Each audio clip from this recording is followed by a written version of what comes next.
Gabriel Porto por aqui e vamos trazer as principais informações do que rolou de melhor no mercado, na Bolsa de Valores nessa última semana. Vamos falar do novo ETF GPUS11, que muita gente está achando que é fundo imobiliário, mas não é. Vamos falar do Risco Brasil nesse momento e vamos encerrar com o KNCR11, que trouxe um dividendo muito fora da curva. Se você ainda não me conhece, meu nome é Gabriel Porto e aqui toda semana tem conteúdo novo, então se não é inscrito, inscreva-se aqui abaixo, tá? E também quero deixar registrado que o link para você ter acesso à minha carteira recomendada, por onde você vai ter acesso ao meu analista CNPJ mostrando os melhores ativos para você investir nesse momento por menos de R$1 por dia, tá aqui na descrição desse vídeo também.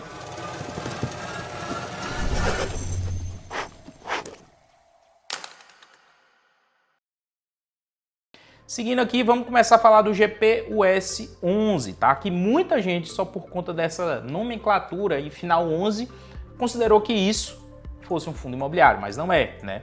GPUS é o ETF lá do Grupo Primo, né? Então teve muito marketing aí com o Thiago Nigro, com o Perin, falando sobre esse novo ativo. E o que é que de fato ele é? Ele é um ETF, ele vai te replicar os investimentos. E quais investimentos são esses que ele vão estar te replicando? O índice S&P 500. Para quem não conhece, são as 500 maiores empresas da Bolsa Americana. Tem muita gente que já investe em ETFs nesse mesmo sentido, como o VOO e VBB, entre outros ETFs muito conhecidos já em mercado. Mas qual a grande diferença desse para os outros, né? Pelos que eles trouxeram é de fato a taxa, o imposto. Enquanto os outros ETFs você tem um imposto lá de 30%, nesse você tem apenas de 15%, por ele ter uma estratégia de investimento um pouco diferente. Ele não investe diretamente no mercado americano, ele investe no mercado irlandês, que investe no mercado americano, e com essa conjuntura que eles conseguiram, diminuíram o imposto. Então eu acho isso bem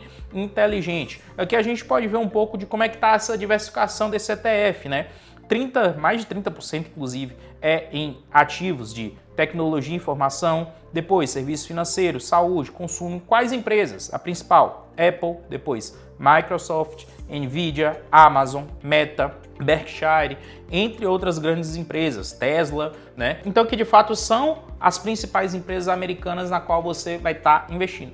E uma das grandes vantagens de você comprar ETF, você não vai receber dividendo, isso aqui é importante você falar, né? Todo o dividendo que eles recebem das empresas, eles fazem questão de aumentar mais o ETF, então isso aqui é um ativo para valorização no longo prazo, tá? Mas qual é a grande vantagem que eu vejo? É de ser um veículo fácil, tranquilo, de você se expor ao maior mercado do mundo e comprando em bolsa brasileira. Então acho interessante sim, tá? Mas eu não concentraria a grande parte dos meus investimentos nisso aqui, mas considere muito um grande veículo interessante aqui para você que quer se expor ao mercado americano. A segunda notícia que eu quero trazer é que, mais uma vez, o Brasil continua sendo classificado como um risco aumentado aí para os investidores, tá? Então a gente teve essa agência de nota de crédito, a Moody's, né, uma das principais do mundo, trazendo que o Brasil continua aqui ainda nesse grau de especulação baixa, né? Ou seja, tem um risco de crédito, o Brasil segue aqui na classificação Ba1, tá? E de outras aqui também, a Fitch Ratings, a Standard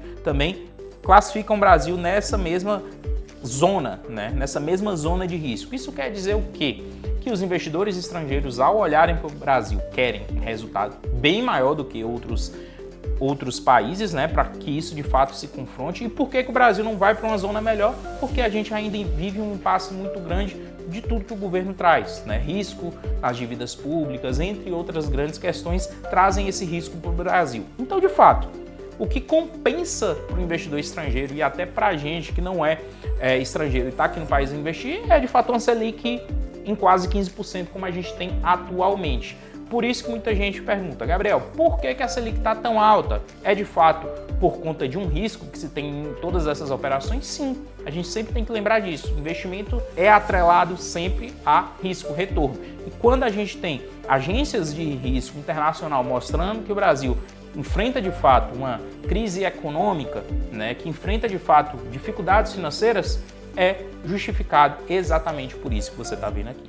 E para a gente encerrar, eu quero falar do fundo imobiliário KNCR11, que pagará aos seus investidores o maior dividendo desde setembro de 2023. E por que que isso está acontecendo? O KNCR, se você abrir o relatório gerencial dele, você vai perceber o seguinte: é um fundo imobiliário atrelado ao CDI, né? Ou seja, é um fundo imobiliário que nesse momento está trazendo muito porque a Selic está alta e o CDI acompanha a Selic ao longo do tempo. Desta forma, esse fundo imobiliário se torna bem interessante em um cenário como esse. Porém, tem uma grande questão.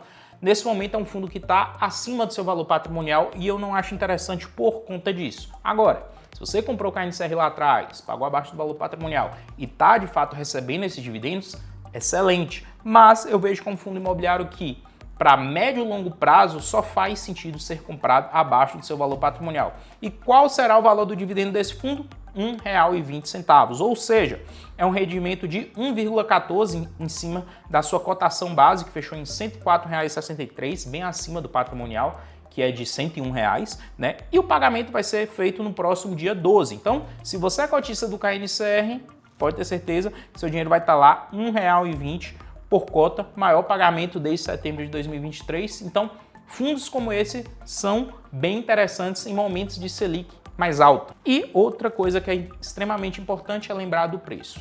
Sempre compre abaixo do seu valor patrimonial. Essas foram as nossas notícias da semana, tudo que de melhor aconteceu nos fundos imobiliários e no mercado em geral. Deixa abaixo aqui nos comentários o que você achou dessas notícias, qual mais te impactou. Deixe seu like, inscreva-se no canal para sempre estar acompanhando e nos vemos no próximo vídeo.